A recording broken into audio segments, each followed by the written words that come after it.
Welcome. Let's go. Let's do it. Alright, 1.4. Measuring angles that we have right here. Write this at the top. 1.4, measuring angles. And let's get straight into it. We got some definitions to go first. So the first thing that we're going to do is we're going to write down everything inside this box, including, so I would have it just like this, just like the columns and the pictures. Nice and neat. So we're going to talk about angles that we have right here. So an angle is formed by two rays with the same endpoint. So if I was looking at this, this would be a ray, right? Let's draw this using the picture. Here's a ray from A to B. There's a ray, and we have another ray right here from A to C. There are two rays. They come together, and when the two rays come together, they create an angle. The rays are the sides of the angle. The endpoint is the vertex. So again, where these two rays come together right there, that point A is the vertex where they come together. The other ones are called the sides. So there are different ways that we can label this angle, a couple different ways. And so the first thing is we can always label it, the angle just by its vertex. So again, the vertex is where the two rays come together, that point A, so we can just say that this right here is angle A. And so again, when we do our angle sign, do you see how they did this angle symbol right here? That is our sign for angle. So we do angle A, we can label it by the vertex. The other thing that we can do is we can label it a point on each ray and the vertex. So another way that we can label it is we can do BAC or CAB. The most important thing though is, do you see how A right here is always in the middle? Your vertex point has to be in the middle. The other two, it doesn't really matter which order. Whether it's BAC or CAB, it doesn't matter, but A has to be in the middle, because when I do my angle sign and I do these three right here, I know looking at this that A is the vertex. Vertex is always in the middle. Or if you have a number right here inside the angle, we could also say that this is angle A. So again, a couple different ways to label an angle. Let's go. Alright, so you don't need to write this one down right here, but this postulate, the Proctor postulate, is all saying like this is what we call a protractor. We could use a protractor in order to measure angles, and again, we'd be able to tell how many degrees this angle is by using a protractor. But you don't need to write that down, or this definition that you have right here, but you do need to write down this though. This is really important, and you guys have probably already know of a lot of this already.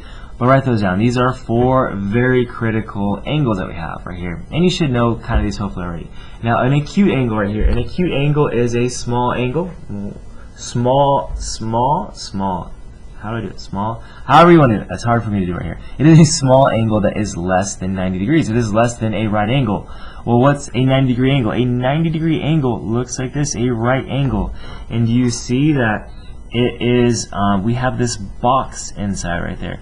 That box is really important, and it tells me it is a 90-degree angle. So we have a right angle, 90 degrees. We have an acute angle, which just means it's smaller than 90 degrees. An obtuse angle just means that it is larger than 90 degrees that we have right here. Like this would be 90 right here. This is larger than we have right there. So it's just an angle that's bigger than that. And then we have a straight angle. So again, a straight line or a straight angle is always going to equal 180 degrees. That is super important. These are ones that we definitely need to know. You should already know a couple of these, but this straight angle right here, 180 degrees, is super important. Okay, make sure you have those written down in the pictures. Alright, and our last vocab that we have right here is this postulate that we have right here. And if you remember from 1.3 video, is we said we had our segment addition postulate. We just said a little part of the segment plus the other part of the segment would equal the full segment. This is the same thing. This is just our angle addition postulate. Okay, and again, you need to write down all this, and a picture would be very helpful. So if I'm looking at this, it says angle AOB. So remember, the vertex is always in the middle. So it's saying that this yellow angle right here, that angle, plus angle BOC, again BOC, so this blue angle right here should equal the full angle of AOC. Okay, so again, all it's just saying that this angle plus that angle should equal the whole big angle that we have right there. Super important, just like our segment addition postulate that I have here, we're just dealing with angles. Okay, so let's do a few problems. Alright, problem number 1. So I would write problem number 1 that we have right here.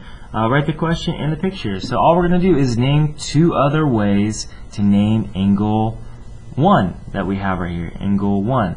So again, if I was labeling this that we have right here, one way would be to say angle JMK, or the other way, or we could label it as angle KMJ.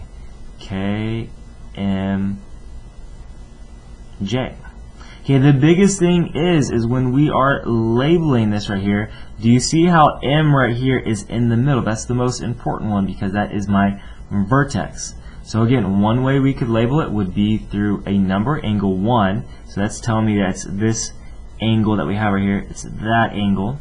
So that's one way we could label it. The other way is we could label it with points on the rays. So JMK or KMJ. M has to be in the middle, and you're thinking, well, Mr. Plummer, we said we can also label it by the vertex, angle M, right? So can't we say this is angle M that we have right here? And I would say, no, that is a no-no on this problem. And why is that wrong, though? Because if I'm looking at this, and you're asking, well, let's look at this angle 1 that we have right here, and you say angle M, well, angle M could be referencing the whole thing. That's what angle M is referencing. It's also referencing this whole thing. That's a whole angle. That's a lot different than this angle that we have right here, angle 1. So again, normally if we had just this, if we had a different example, and you don't need to draw this blue over here, but if we just had this, if we had J, M, and K, then yes. And if this was a 1, we could say angle 1, we could say angle JMK, or we say angle KMJ, or we can even say angle M, right? But again, when this has 2 of them right here, we have to be very careful when we use just the vertex, because if I use just the vertex, it's saying the whole angle. I don't want the whole angle. We only wanted to know angle 1 that we have right here. Okay, so again, got it. Alright, here we go. Problem number 2 that we have right here. We are measuring and classifying angles. So I'd write 2, write the question out and the picture. So it says we have the measures right here, and we have this protractor that allows us to see how many degrees they are, and it wants us to classify whether it's acute, right, obtuse, or straight. So we have angle LKN, and I will try and use some different colors right here. LKN that we have right here, LKN, if I were to draw it, it looks like that. That right there, here is 90 degrees. Well, that is obviously more than 90 degrees, so this is going to be obtuse. That's obtuse. My next one, let's go green. If I have angle JKL, and if I were drawing that JKL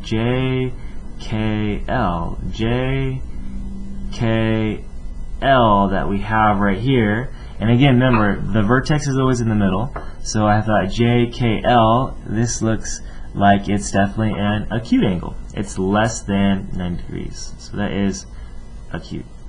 So cute, so small. And then the last one that we have right here is angle JKN,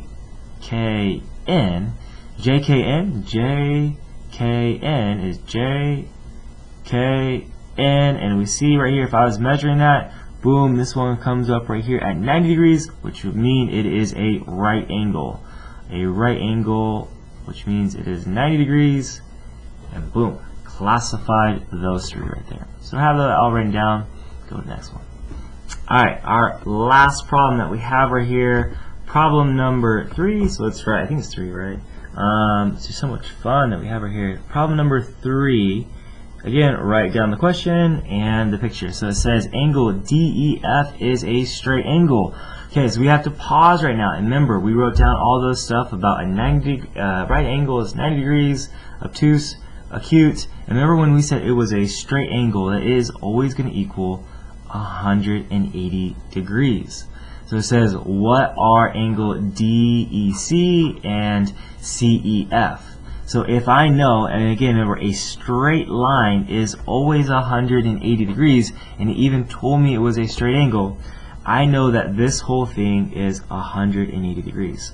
So I'm going to use my angle addition postulate, which just means when I take this angle that I have right there, and I combined it with that angle right there, it's going to equal this whole thing right here, and we know how many degrees it equals because it told us it's a straight line, and that is 180 degrees.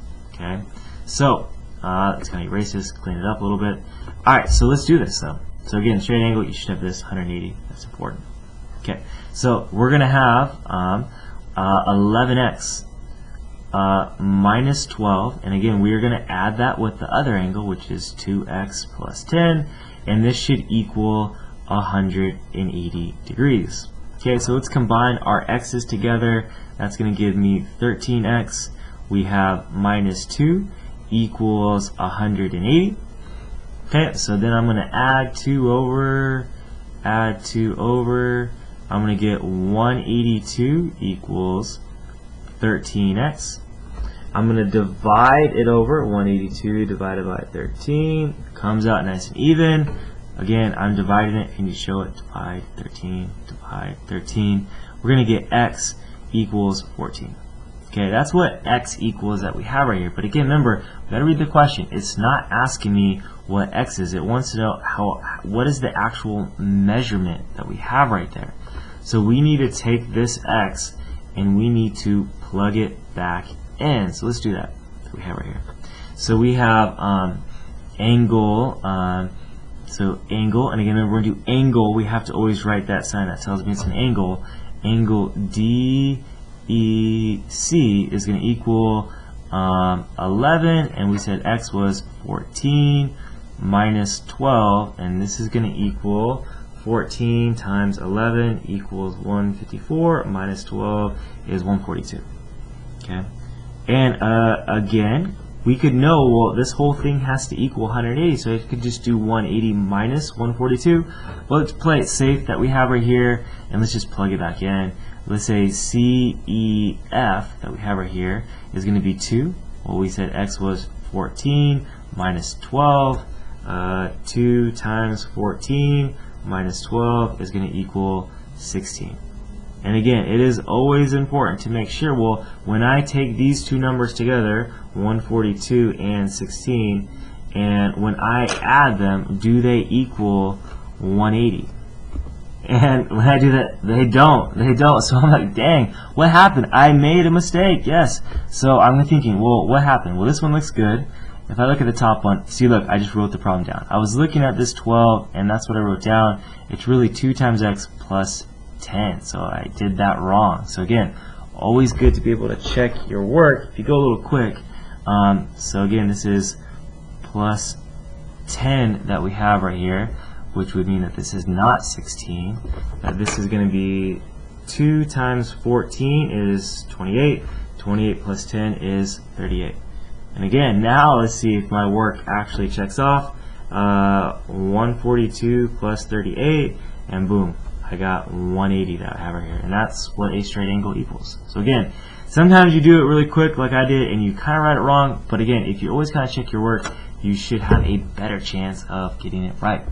Perfect. Thanks for watching. We'll practice this soon. Make sure you guys are feeling nice and good about it. Have a good one. Signing off.